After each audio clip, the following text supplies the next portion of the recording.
So I have 10:01. So I say, let's get the party started. Greetings, everyone.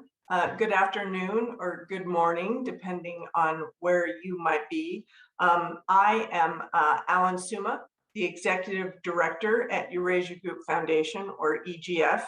And on behalf of myself, the entire team, our board, welcome. We're delighted that you all took time out of your busy days and are curious to learn more about our recently released report on American attitudes about US foreign policy. So just a few words about EGF and why we exist. We actually work to make sense out of major geopolitical events. We try to translate them in ways that make sense for a wide variety of stakeholders, from thought leaders and policymakers to the general public to underserved students. We try to come at things with a new view, a different lens, and present geopolitical events in ways that allow people to engage for themselves, for their communities, and get involved with the world. We are vehemently nonpartisan. We are empirically based, and we strive to tell the good, bad, and the ugly about any potential situation. We're not cheerleaders, we're not advocates, we are political scientists in that regard. So we approach that mission with three main paths, I'm sorry. The first, we work to educate young people. We design and launch curriculums for underserved high school students about the major geopolitical events that affect their lives. So to date, we've released a unit on globalization, and we're working to do additional units on climate change, AI, all sorts of geopolitical events that young people need to understand to manage their lives. The second path we take is None of the Above, or NODA, our podcast, in which we talk to a variety and a diverse base of kind of global thinkers and get their thoughts on what's happening in the world, US foreign policy, what's good, what's bad, what's working, what they see in the future. And we've been doing the podcast for several years now and are excited about the breath of fresh air that it's bringing maybe to some of these foreign policy discussions. And then finally is our research and Independent America, which is what brings us all here today. Our Independent America project was inspired by our board founder and president, Ian Bremmer, in 2016 wrote a book called Superpower. And in that book, he laid out three paths that the US might take in the world. And Independent America is one of those paths. And so Mark will talk more about the project, but I just wanted to highlight that's kind of our guide star for the work we do on IA. And it surrounds exploring, investigating, and talking to people about what a less militarized US foreign policy might look like, who wins, who loses, and what does that all mean to the US and to certainly the world. And so that's what we're going to be talking to you about later, shortly here. Mark has led two main efforts for IA surveys that happen once a year. And for this year in the fall, we're talking about our fourth survey about American attitudes about US foreign policy. And I think what makes it particularly exciting and interesting is that serendipity, we were conducting the surveys during the chaotic and sometimes heartbreaking withdrawal from Afghanistan. So I was particularly curious about how that might show up in the results. So Mark and the IA team will be going over that here shortly. A couple of just quick housekeeping things. The team will be talking about the results, but we are saving time for some questions. So you should have a question window on your Zoom. You can submit questions to us at any time during the program. So certainly please get those in. And I would be remiss if I didn't say there's a lot of information on our website. And so please visit egfound.org for more information about any of our work. And certainly myself and the entire team will love to talk with any of you about any of our work. So with all the preliminaries out of the way, let me introduce the team. First up will be Mark Hanna. He's our senior fellow. He's been with the IA project since the beginning. He really is the maestro and has developed the strategy and the approaches that we have developed over the last 4 years. And he'll be talking to you specifically about the report, interesting findings and the like. But then we'll bring on 2 more members of the team.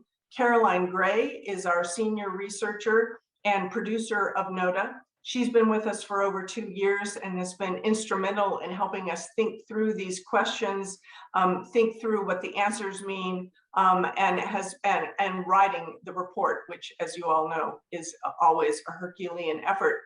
And then finally, we're joined by Lucas Robinson. We were lucky enough to have Lucas working with us as an intern, and just a month ago, he joined us as a full-time staff. So he's been going through the data, working on the questions, and will be involved in the conversation as well.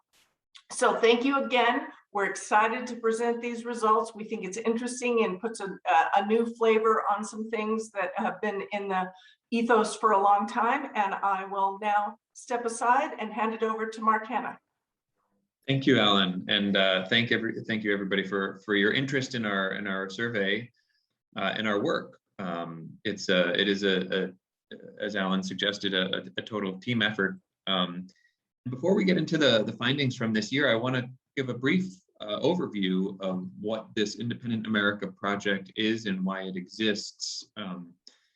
There's a sense that our board president and founder Ian Bremmer had sort of in the years leading up to the election of Donald Trump, that the American people's preferences when it comes to foreign policy were either not particularly pronounced or audible within the corridors of official Washington, or that they weren't necessarily being attended to if they were audible. And there certainly there are a number of organizations that do put out public opinion surveys every year, and we can talk about what differentiates ours in a minute.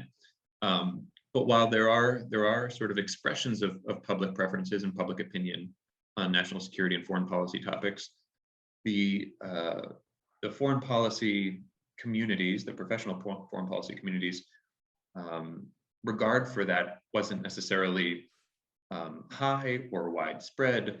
And so this project, the Independent America Project, is intended to explore ways not just sort of we can pursue a less militarized U.S. foreign policy, but how the public's sort of preferences, which do align a lot more with sort of academic opinion than they do with policymaking opinion, can be more fully expressed and connected to the policymaking apparatus that exists. So, our entire sort of work is predicated on the assumption that public opinion matters. It should be taken seriously, especially as we promote democracy around the world.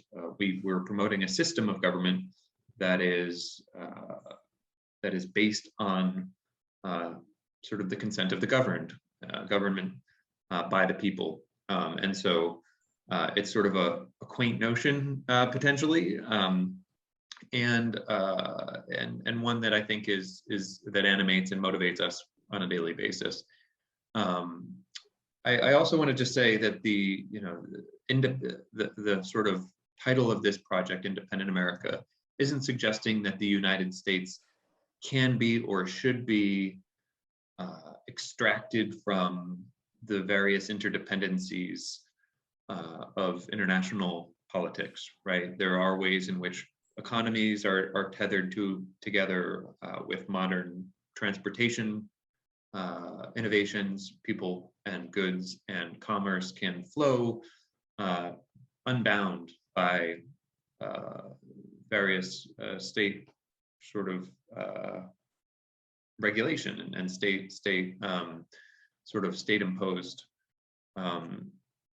barriers that existed in the past. So what we're trying to argue here is that the United States international conduct should be based on a sort of spirit or approach to the world that prioritizes America's own interests, and that when it does promote its values, that it doesn't do it in a way that backfires on those interests or backfires on or undermines those values. So we'll get into all that somewhat soon, and Lucas Robinson, who we're thrilled to have joined us recently, will lead a Q&A. He'll have questions for us, and then we'll kick it to the audience. But that's what animates our work. So with all that, I will pass the baton to Lucas, and he can tee up the discussion.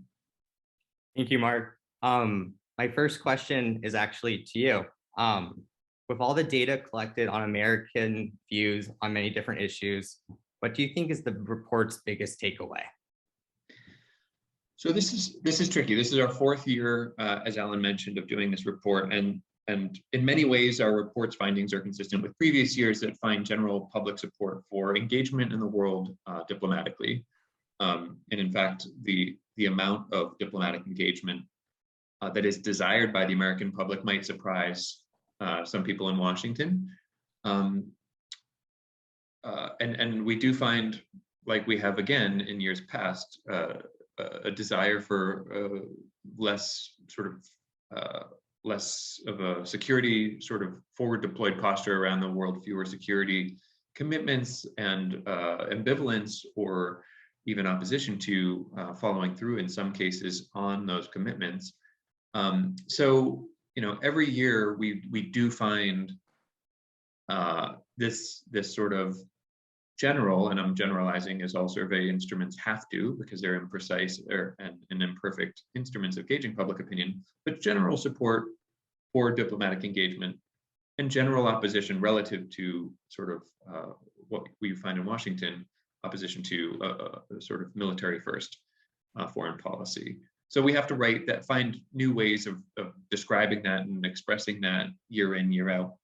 But this is the first year where we've had 4 years of data, so we're able to actually look at some trends over time, and Caroline Gray will get into that really soon. But one thing we have noticed is, at least in the past 2 years, there has been sort of an acceleration of this desire to focus on democracy at home, this desire to potentially not engage or not intervene when it comes to humanitarian causes. And as Alan mentioned, our data were collected right in the middle of the sort of evacuation of Kabul, right? So right after Kabul fell, we were expecting to some extent, and every year we do this, there's some news events and current events that are going to be in the forefront of our respondents' minds and might shape our responses in some ways. We thought, given all the news narratives out there about the US needing to kind of follow through on its commitment to democracy and to the Afghan people, or the US potentially signaling to adversaries that it's not, lacking resolve, that would be expressed in public opinion. We didn't find that. In fact, when it came to the Afghanistan war, the primary takeaways had to do with the limitations of American military might and the inability to affect political outcomes through nation building and such through military means. And so, yes, we're starting to see in the past 2 years as we move from Donald Trump presidency to Joe Biden's presidency, some of these trends, the upticks and the downticks or the dips have become more pronounced in the past year. So that's interesting to see. Yeah, that's very interesting. And I would love to hear from Caroline about more of these trends that we've been seeing over the past 4 years. Yeah, thank you both. So yeah, as Mark said, this is the first year, now that this is the 4th year of the survey, that we're starting to be able to track some really interesting shifts in Americans' foreign policy attitudes. The first trend I want to point out concerns how Americans view foreign policy broadly. In short, the data suggests that Americans are increasingly interested, as Mark said, in focusing on the health of US democracy at home rather than promoting it overseas. For context, we developed a series of questions based on 4 different US foreign policy worldviews or debates. This classification of 4 different types of worldviews was developed by political scientist Walter Russell Mead. And he developed this classification system because for him, throughout American history, there really have been 4 major battles or debates over foreign policy that really haven't changed all that much. There are people who want to focus inward on domestic needs, the Jeffersonians. Others want to focus on spreading democracy and the rule of law around the world, the Wilsonians. Others want to rely more on securitized measures to promote peace and stability, the Jacksonians, and others think that a strong economy and global commerce are the best ways to ensure stability, the Hamiltonians. So we use this typology to be able to better classify the American public, to better understand their preferences, which are nuanced. We didn't want to accept that there is simply an interventionist view and an isolationist view. There's more going on here. And this typology kind of helped us sort all of that out. So as you can see, the Jeffersonian worldview, which maintains that the U.S. should be focusing more on democracy at home and less on promoting it forcefully overseas. That worldview has increased over the past 4 years, especially within the past year. There's been a 35% increase since 2018 in the number of Americans who would identify with this worldview. And the number of respondents categorized as Wilsonians, or those who think the US should promote democracy overseas, has decreased. And this is interesting and intriguing because the Wilsonian outlook, which is declining, is arguably what most foreign policy leaders in Washington believe in. They believe that it is the kind of moral duty of the US to spread the rule of law, to spread American values around the world. And that worldview is kind of decreasing, and others are taking its place. And it's interesting given the past 2 decades of war and Americans really wanting to see something different. Another interesting trend I wanted to point out has to do with humanitarian policy. The data I just talked about, could be interpreted as Americans being increasingly isolationist, turning away from the world, but that goes against actually a lot of the data we have found. For instance, like Mark said, nearly 3 times as many Americans want to increase rather than decrease diplomatic engagement with the world. And various data points that we wrote about in our report point to that. We asked a question about how Americans think the US should respond to human rights abuses. Does the US have a responsibility to protect vulnerable populations outside of its borders? And we found that a plurality of respondents believe that it is up to organizations like the UN.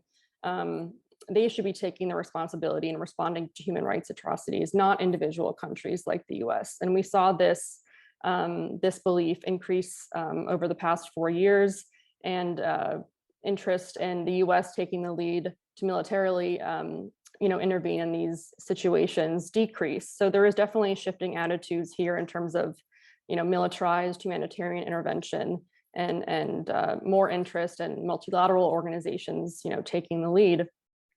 And the last thing I'd like to point out in terms of trends and what we're seeing change concerns young Americans. we've been polling Americans since 2018, and the youngest group, Americans ages 18 to 29, have grown increasingly wary of America's, use of military force. They're really interested. This age group is especially interested in focusing on democracy here at home.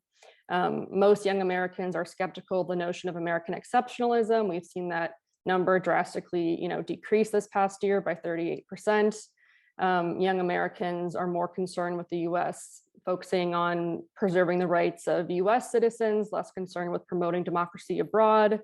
And this year, more than other years, we've seen young Americans have more interest in decreasing defense spending, decreasing the defense budget. So all of these things point to, Americans, especially young Americans, being, again, more interested in focusing inwards and being an exemplar of democracy as opposed to, forcefully promoting it overseas.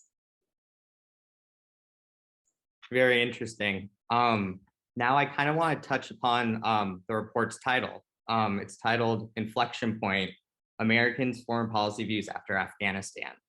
So how do you think the war in Afghanistan and the war on terror generally, how do you think it's shaped Americans' views on foreign policy, Caroline? So, the war on terror has likely shaped the opinions of Americans in a lot of ways, especially young Americans who have really known nothing but America's post 9/11 wars.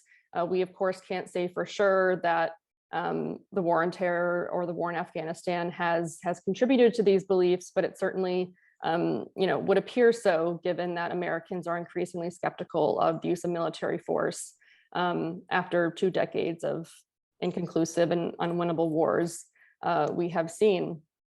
And so a couple data points here I'd like to point out. Like Mark mentioned, the war in Afghanistan appears to have made Americans, more skeptical of the use of force, of nation building. We asked respondents what they thought the biggest lesson from the war was. Most respondents think that the biggest lesson was that the US should not be in the business of nation building, or that it should only send troops into harm's way if national interests are threatened. Along with skepticism of nation building, many Americans seem to be skeptical of America's extensive overseas military network as well. This year, we found a plurality of Americans want to decrease the number of US troops stationed overseas and reduce security commitments in continents like, the Middle East and Asia. Like I mentioned, support for US-led military intervention to stop human rights abuses has also decreased. So there does seem to be just a wariness of war and an interest in avoiding war after 20 years of the war on terror. So it certainly seems like it has had some effect. Gotcha. Interesting. And shifting gears now over to China. Some in Washington and Beijing are using language urging a new Cold War, pointing to a seemingly inevitable conflict and crisis in the Taiwan Strait. So, Mark, what does the report say about America's military posture vis-a-vis China? Happy to talk about that. You set this question up, and it's totally true. We saw the Washington Post this morning have an editorial basically arguing for more of an investment in military might in Asia. So that was interesting. That this is becoming more of a mainstream. It's almost as though the conversation of Taiwan, the number of utterances of this island democracy is sort of increased as the references to Afghanistan has sort of receded in the rearview mirror. And based on what Caroline said is about American support for force posture around the world applies to Asia. I think we have a slide on.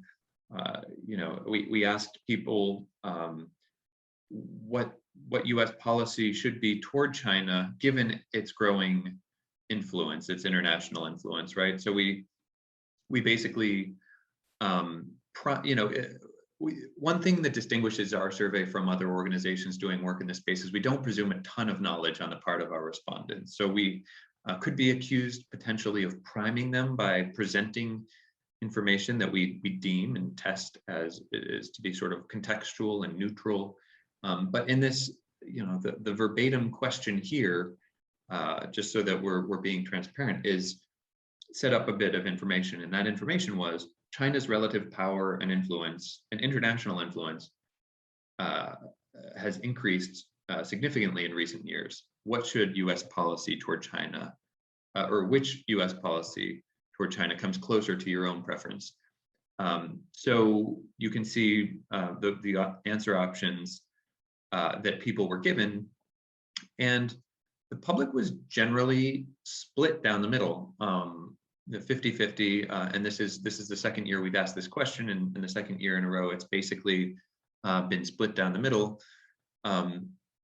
on whether we should respond to a rising China or an increasingly influential China by increasing or decreasing America's military presence. We gave people a binary option because we wanted to force them into one of those two choices, and knowing full well that there might be people who say, I don't have an opinion on this matter, or stay the same, would have been invited a lot of responses. So we sort of forced people into a binary. The American public, or at least our survey takers, which is representative of the public largely, came down and said basically we are, as a collective, ambivalent on this issue. Caroline will show that there are some breakdowns when it comes to age cohorts, but the primary reason that half of our more than 2,000 respondents wanted to decrease America's military presence wasn't this kind of peacenik accommodationist, like we just think that China should be perfectly natural that China would seek more influence and we should accommodate China's rise. That was the least popular. You see it as number 3 here when respondents were asked to rank the rationale for their choice. And the most sort of popular rationales were those kinds of realist concerns with an unnecessary burden on American soldiers and taxpayers, and also that allies can, affluent allies, wealthy allies, can and should be able to defend themselves, should be empowered by the US, not sort of be mere protectorates of the US. And then also that the presence of American troops could be perceived by China to be threatening or a provocation. And then the least popular answer option for people who want to increase military presence is that that presence would act as a deterrent. So when I read, for example, in today's Washington Post, the case for investing more in hard power and naval sort of America's Navy in East Asia, the main reason that people in kind of elite circles and foreign policy writers are citing is the deterrent possibility. And there was even a member of Congress today who wrote that we should that Congress should give an authorization for the use of force as a deterrent to President Biden. But that's the least popular rationale for increasing the U.S. military presence in Asia. The main rationale given has to do with international shipping lanes and the U.S. interest in narrowly protecting that economic artery. So, and we'll move to the next because we did ask about Taiwan specifically, and this was the first year we did. We asked about, I don't know if you can see the whole infographic there, but the American public largely doesn't know what to think on Taiwan, and some of this could be in the research, in the sort of question design. We threw a lot of information at the survey takers. This type of technique is called a factorial vignette. I won't get into too much detail, but if you have questions in the Q&A with the methodology, we're happy to talk about it. Basically, we expose the respondent to a stimulus, we give them new information, and then ask them. So it's an experiment embedded within a survey. But we talk about, how China's civil war after World War II, how the communists took over mainland China, the nationalists fled to this island nation that is now called Taiwan. So we gave them a bunch of information, and when we asked, should the US military defend Taiwan, and giving both a pro and con answer like you would in a kind of referendum vote in a state, state election, a large percentage of the population, 41.6%, are not sure. Generally, Republicans were more hawkish than Democrats, but a very significant portion of each partisan affiliate, sort of partisan group, was not sure what to think. So for people who are advocating one way or the other, restraint or a more muscular or assertive approach, this is sort of a jump ball right now. This is kind of, this 41.6% is being is largely being sort of targeted by policymakers on both sides who are advocating for their point of view. I see that I'm gonna, in the interest of time, because I see we want to leave a lot of time for Q&A, I'm gonna stop talking now, and hopefully we can zip through one or two quick questions and then get to your questions. So thanks again for your interest. And just a reminder, if you have any questions, feel free to leave your name and your affiliation in the chat. And while you come up with your questions, I would like to send one over to Caroline. I'm really interested in hearing about the different, how different generations view foreign policy. So I was wondering if you could maybe go into some detail about that. Yeah, I'd be happy to. So it might not come as a surprise that younger Americans are less hawkish, more wary of war and the use of military force than older generations. And this can really be seen in most of the questions we asked. Like I mentioned, young Americans are the most likely age group to believe that the US is not an exceptional nation. Older generations are much more likely to kind of buy into that belief. Young Americans are the most likely age group to want to decrease the defense budget more than any other age group. It's particularly interesting when looking at the question about the use of US drone strikes. Over half of young Americans ages 18 to 29 are skeptical of the use of drones. A majority of them either think that drones are imprecise and endanger the lives of civilians, or that they, damage America's reputation and stoke anti-American sentiment internationally. As you can see, the older age groups are much more likely to think that US drone strikes are an effective tool in counterterrorism efforts, or are less costly than sending US troops into harm's way. So that's a pretty interesting difference between the generations. Young Americans are also less sure of economic sanctions and their effectiveness. They're a little more concerned potentially about their utility, their effectiveness in shaping, political outcomes in other countries. And going back to this question of the rise of China and how America should respond, young Americans are the most skeptical of building up America's defense posture in order to counter the threats coming from China. 62%, almost 63% think that the US should reduce its military presence in Asia and have regional allies step up and come to the defense of countries that are insecure.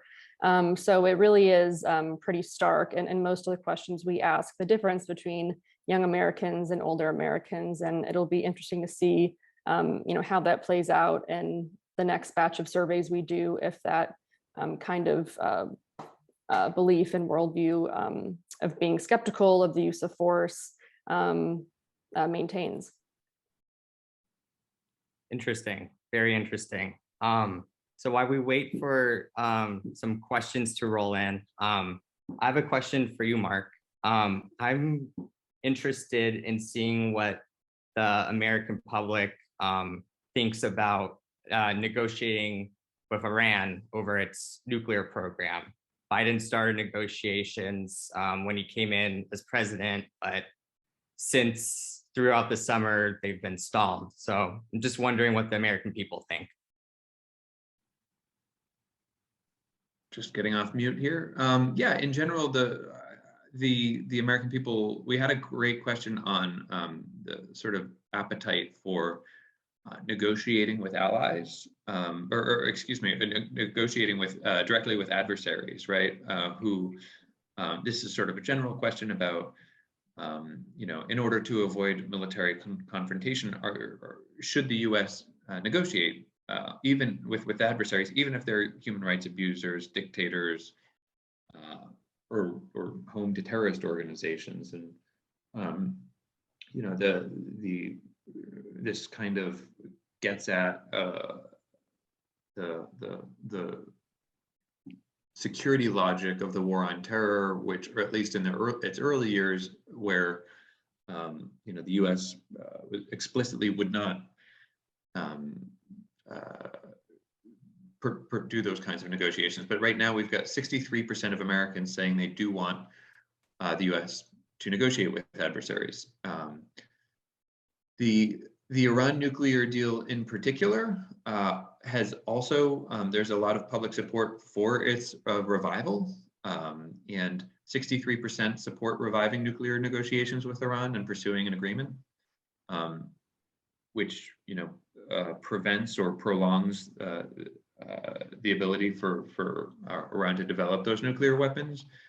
So there is a constituency. I mean, this is one issue that has become sort of susceptible to the partisan polarization that we've seen, because Republicans have run on overturning or tearing up these negotiations. They don't see them as effective instruments, and Democrats and independents too have largely seen them as positive steps taken to prevent an arms race in that part of the world. So in general, our response, like I said, 63% find support. This is going to be something that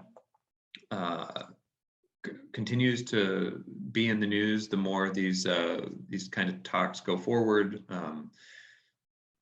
The election of Raisi in Iran, a hardliner anti-Western president in August, has certainly complicated the talks, but it is still very much a big part of President Biden's agenda to get those back on track.